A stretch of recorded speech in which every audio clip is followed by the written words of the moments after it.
Welcome back, Maria.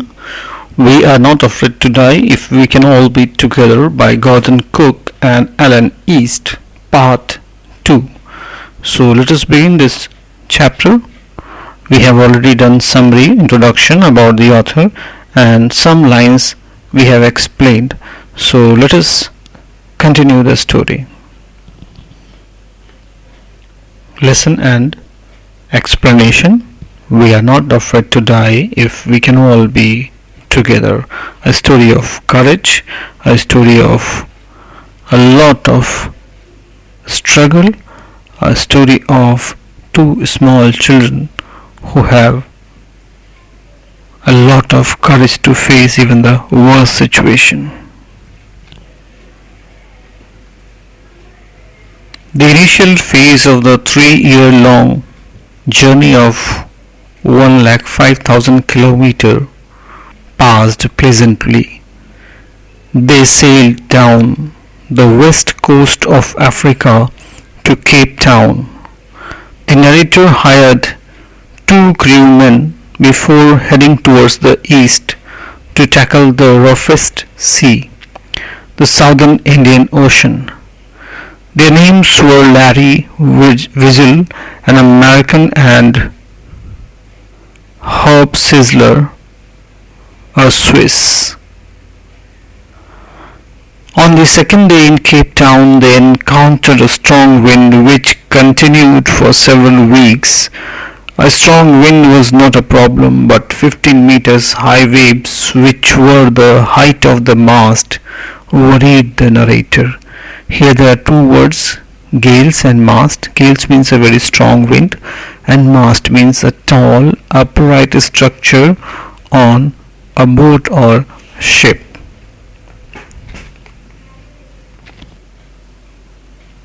On December 25, they had traveled 3,500 kilometers east of Cape Town.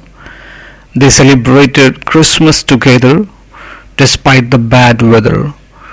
The weather remained the same till New Year's Day, but they hoped for it to change soon. The weather conditions worsened. On the early morning of January 2, the waves were very huge. They were sailing with a small storm jib at a speed of 8 knots. When the ship was sailing with the huge waves, they could see the huge sea in front of them. The noise of the waves and the strong winds was painful for the ears. They dropped the storm jib to slow down the ship and hit a heavy mooring rope across the back part of the ship in a loop. They lashed everything with double force. They put on their oilskins and life jackets, attached lifelines, and went through the life raft drills and waited. Here there are some difficult words like atrocious, that means bad, poor quality. Gigantic means huge, big size. Jib, a triangular staysail set forward the mast in a ship. Knots are actually units of speed. Enormous means very large.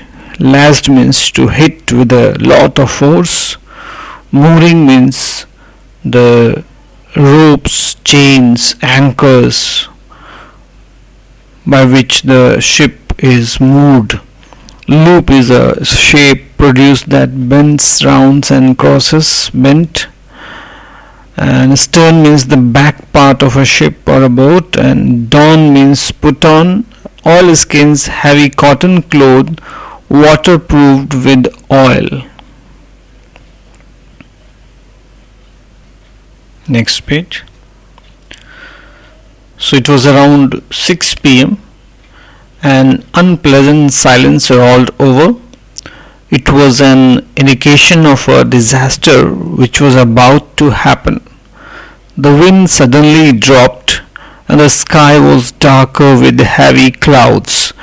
A huge cloud was coming towards the stern of the ship, but later the narrator realized it was a huge wave. The wave was perfectly vertical and it was twice the height of the previous waves they saw. At the top of the wave, looking unpleasant due to its height. The difficult words are impending, that means about to happen. Ominous silence means unpleasant silence. Aft means near the stern of the ship. Frightful means shocking. And crest means reach the top of a wave. Next page. The thunder increased and the wave moved the stern up. They thought that it would not do any damage, but a huge explosion vibrated the deck. A strong moving stream of green and white water broke over the ship. The narrator's head smashed in the wheel of the ship. He flew overboard and sank below the waves. He accepted that his death was approaching and started losing consciousness. He felt quite peaceful. Here, tremendous means very great in amount. Shook means vibrate. Deck is part of a ship, a floor. Torrent, a fast moving stream of water. And smashed means shattered or violently broken. Next paragraph. The narrator's head popped out of water. The ship was about to overturn, but a wave turned her upright. His lifeline jacket was stretched. He grabbed the guardrails and sailed to the ship's main pole. The waves tossed him around the deck. He was injured as his left ribs cracked, his mouth filled with blood, and he had a broken tooth. He found the wheel lined the stern for the next wave and waited. There was water everywhere. The narrator could feel water below the ship, but he did not leave the wheel alone. Suddenly the front door opened and his wife Mary came screaming that they were sinking. She said, "The decks are smashed. We are full of water." The narrator handed her the wheel and climbed towards the door. The difficult words are capsizing, that means overturn in the water. Hold means throw with a great force. Taut means stretched or pulled tightly. Boom means pole that controls the angle and shape of the sail. Scramble means to climb, and hatch means door.